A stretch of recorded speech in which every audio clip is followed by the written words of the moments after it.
Abalondoola omutindo gw'emwanyi n'abalafu bano okwongera ku bungi bw'ezirimibwa bategekedde abalimi abasuubuzi n'abasunsuza omusomo ekayunga okubabangula ku nkyukakyuka gavumenti zeereese mu bulimi n'obusuubuzi bw'emmwanyi. Adamu Otubo akulira eby'emmwanyi mu masekkati g'eggwanga alagidde nti buli gwe balaba n'emmwanyi eza kiragala akwatibwa asibibwe era aggulibweko ogw'obubbi nga n'ebyuma ebisunsula emmwanyi si bya kulutonda.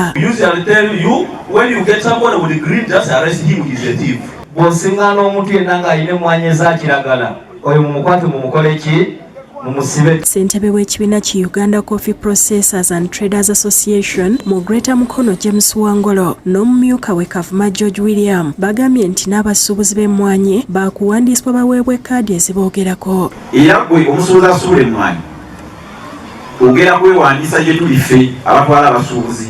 Gwe togenda kusobola kutunda mmwanyi yo ku katale nga toyina kaadi oba toyina nanga mwanyi. Andisa osi w'ekitimbwa Kakayire Frederick ayogedde ekibalemesa okuvunaana abakwatibwa mu bubbi bw'emmwanyi. Tugamba jako wandike statement ya complainant aanze sijja kujja ku police. Kati tukole tutya? Tejjajja w'obusiraamu Omulangira Kasimu Nakibinge asabye bannayuganda obutayawukana olw'ebyobufuzi wabula balonde abakulembeze abalina obusobozi. Tusaba bannayuganda okutwalira ebyenjigiramu naye okusinga ddala okukuuma empisa okukuuma obuntubulamu okwewala ebigambo byonna ebiyinza okuleeta okusosola mu mawanga. Byogeredde ku IUIU ettabi ery'e Kampala ku mukolo gw'okwaniriza abayizi abapya. Ayogedde ku kawefube ow'okujja abaliranye yunivasite Mbwavo gwe batandise nga babasomesa ku nkola eya Islamic banking bafune ensimbi babeeko bye bakola. Egimu ku makubo ag'okwekulaakulanya yeno enkola etereka ssente mu ngeri y'ekisiraamu oba Islamic banking oba Islamic finance okutwalira awamu gye bagezezzaako okuteekawo emisomo abantu bagitegeere. Akulira IUIU Professor Ismail Simbwa gy'agenda ategeeza nti abayizi abasoma mu 1000 be bayingiziddwa era ne yeebaza gavumenti olw'okubakwatirako okumaliriza ekifo we bagenda okusomeseza abasoma amasomo ga tekinologiya. Era twebaza gavumenti okutukwatirawo ku mulimu guno.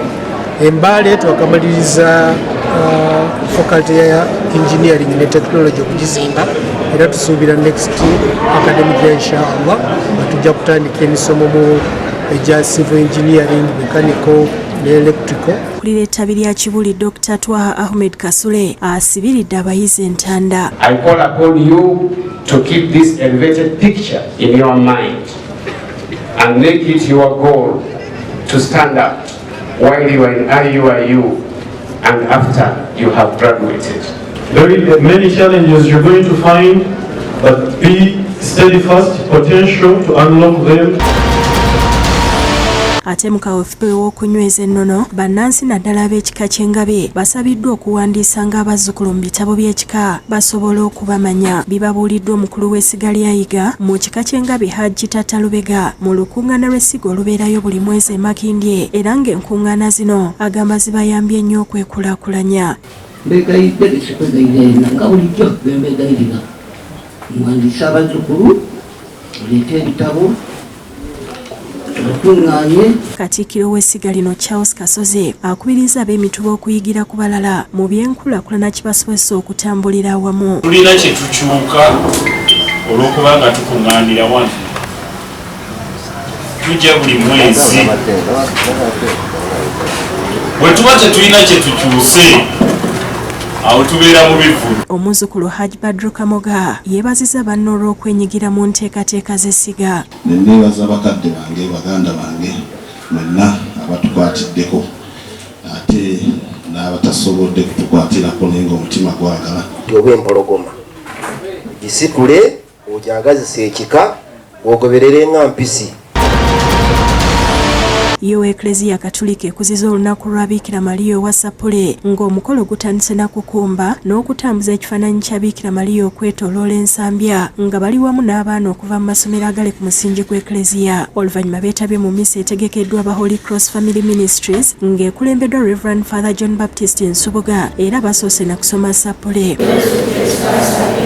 Akubiriza abaana okwettanira okusoma Sapule n'alamulula ku bukulu obw'okuza olunaku luno. Kino kujjukira olunaku luli ensi yonna Papa Pius okutaano we yalagira abakristu bonna mu nsi yonna okusoma sapule okulaba nti n'olw'olutalo olwali lugenda okubeerawo wakati w'abakkiriza kristu n'abo abatamukkiriza. Reverend Father Dennis Luleo owa St. Denis Sebugwawo Holy Cross Parish Kwongerukuli atangaaza ku bukulu obw'okwekwata Mama Maria. The rosary is a very important tool because it helps us to pray better. Genderwa kyakulaba nti tunyikiza eddiini naddala mu baana era nga simu yaffe nga bweri essapule